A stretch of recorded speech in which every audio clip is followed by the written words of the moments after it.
Dao De Jing, pronounced Dao De Jing, Chapter 18. 4 lines. No images, no stories, no named sage, just a pattern, stated 4 times over. When something essential breaks down, a substitute appears in its place, and the substitute gets celebrated as a virtue. The original in transliterated Mandarin. Da Dao Fei Yu Raini, Jai Hui Chu Yu Dao Huai, Liu Qian Bu Hei, Yu Zilla Osai, Go Jia Han Lan Yu Zhōng Shane. In English, when the great way is abandoned, benevolence and righteousness appear.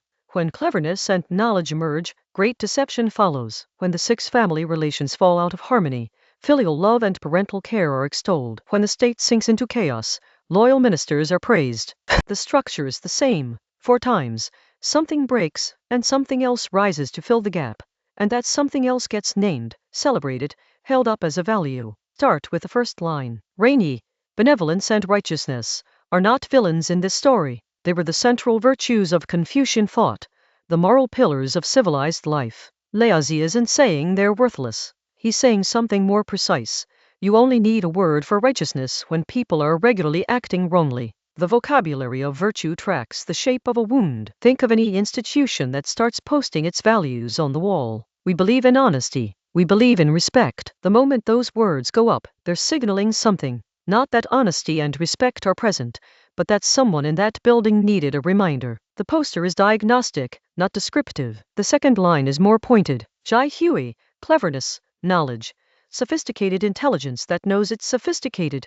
When this rises, Laozi says, great deception follows. This isn't anti-intellectualism. The warning is about a specific kind of intelligence, the kind that becomes skilled at the appearance of things rather than the substance. The more elaborate the rhetoric, the harder it becomes to find what's actually true underneath it. A culture that prizes verbal dexterity above all else becomes one where the most gifted liars rise to the top. The third line brings it into the family. The 6 relations, parent and child, elder and younger sibling, husband and wife. When these work, when they simply function as they should, no one writes books about filial piety. The concept doesn't need to be named. You don't praise water for being wet. The moment filial love becomes a virtue to teach, a value to inscribe in textbooks, a campaign to run, that moment marks the distance that has opened up between people who share a home. The word appears when the thing it names has started to thin out. The 4th line is the most political. Loyal ministers, zhōng shane, only become distinguishable when the court is full of disloyal ones. Loyalty becomes visible against a background of betrayal. In Laozi's era,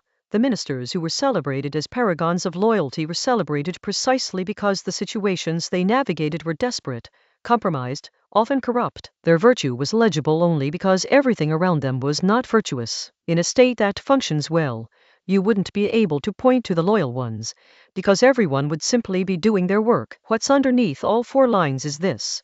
Naming something as a virtue is a symptom before it's a cure. The name arises when the thing itself has already begun to recede. This chapter doesn't tell you what to do. It offers a way of reading. When an organization announces a commitment to transparency, when a family gathers to celebrate how close they are, when a government emphasizes the loyalty of its officials, Laozi's 4 lines ask a quiet, uncomfortable question. What is this announcement responding to? What absence made this declaration necessary? That's not cynicism. It's not a command to dismiss all declarations of value as hollow. It's a more surgical observation. The intensity with which we name something often corresponds to how thoroughly it has been lost. The louder the claim, the more worth examining what it's covering. And the inverse is also worth sitting with. The things that are truly present, truly working, rarely get celebrated. They just are. A family that is genuinely at ease doesn't need a vocabulary for their ease. A state that is genuinely ordered doesn't produce a class of officials who are famous for their loyalty. The Tao, as Laozi describes it throughout this text, doesn't announce itself. It operates. When it's fully present, there's nothing to point at. Chapter 18 is not a comfortable read, but it's a precise one. It asks you to be suspicious of your own celebrations, not to abandon what you value, but to notice what the need to proclaim it might be telling you. The absence of a word is sometimes the most eloquent thing. The next chapter is chapter 19.